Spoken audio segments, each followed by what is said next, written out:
Good morning, or good afternoon, or hello. It's Coach Furtado here, and it is the Friday Furtado Show. So, what is a Friday Furtado Show? Well, me, Coach Furtado, Justin Furtado, I share my experience and what I'm learning as a young leader and young coach. But today is Earth Day, so we gotta shout out Mother Earth, and we gotta give our appreciation to her and for everything that she's done for not only myself, but for the entire world. And let's dive right into that. So I'm going to share, personal stories, right? And for me, growing up, I was so spoiled by Mother Earth because I had redwoods in my backyard. Number one, boom. I was so spoiled, right? Growing up so close to the ocean, and it was beautiful. I'm not talking about the ocean in Southern California where I am now, where it's very busy, right? And there's some beaches that maybe, a little more relaxed. But in general, having redwoods right next to the ocean, are you kidding me? Like, how much better can it really get? So that's what I grew up with, right? Beautiful views, unbelievable access to so much nature, close to the mountains. My goodness. Then I move, right, to when I become an adult. And I start my adult life in Eugene, Oregon, where I have access to a river bike path where I probably biked over probably close to over 100 times in my 5 years that I was there.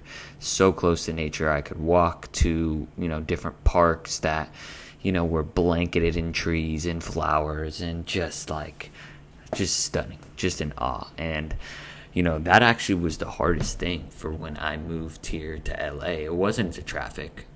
It wasn't, just the big city life and, being used to people in general. Not saying that didn't matter to me, but the hardest thing for me was not having access, close access to nature. And I mean, getting solitude, because it is beautiful here in its own way, right? There are palm trees, there are beaches, mountains, and, it's kind of a deserty feel. And it's just but it's work to get here. I'm not I'm living in downtown right now, and so I can't just pop out of my apartment and walk up, a street and be at a beautiful park with, a bunch of flowers, trees, birds chirping, all of that, right? And needless to say, I missed that, but it gave me a deeper appreciation for when my girlfriend and I, do go on vacations, or I do go home and back to Humboldt County or go to Idlewild, a mountain town, and just get to relax and take a deep breath and exhale.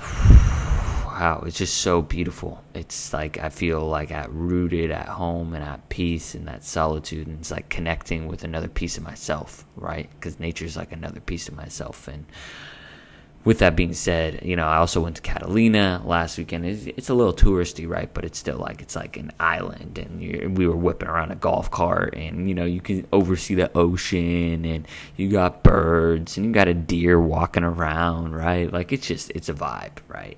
And with that being said, shifting into just thanking Mother Earth, right? So I think I actually just read a book, Braiding Sweetgrass, and for those of you that are interested in Mother Earth and really interested in the environment, I really recommend that book.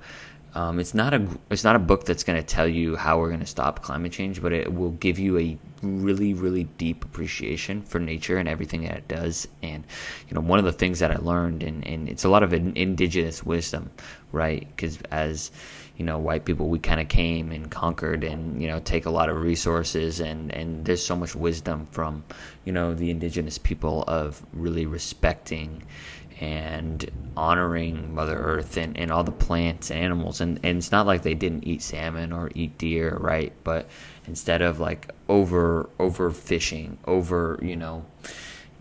hunting deer, right? They did it in different ways that just respect the world. And I just learned so much just from I can learn from plants and how they work together. I can learn trees, and it's kind of amazing. I feel like nature is the ultimate team player, and now they got some players on their team, aka the humans, that are just trying to take. Because if you think about a relationship with your friend, a romantic relationship. You're not going to take. Even, right, we call her Mother Earth, right? You get to a certain point in your life You want to start giving back to your mom everything that she gave to you, or father time, right?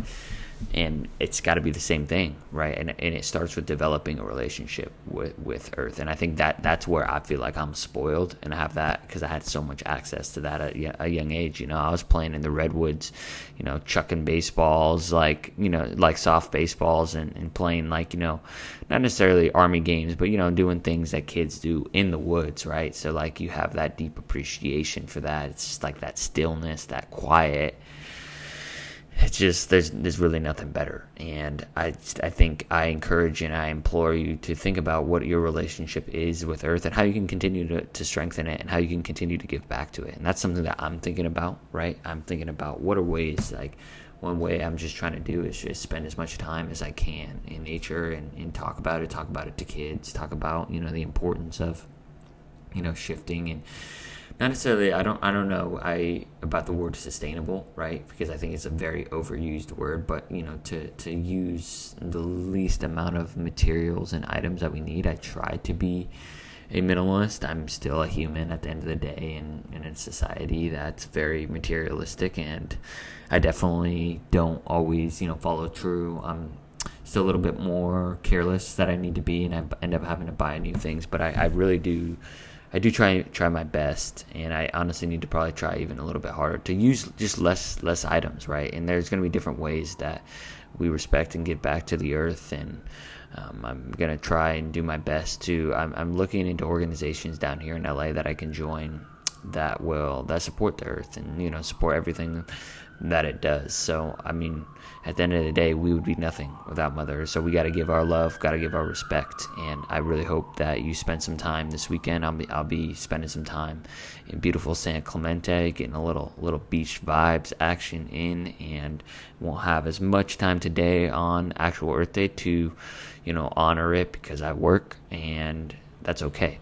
So, needless to say, I appreciate y'all for listening to this, and I hope y'all have a wonderful, wonderful Earth Day. Show it some love, and I'll talk to you next week. Be in your eyes and ears. So, cheers, y'all.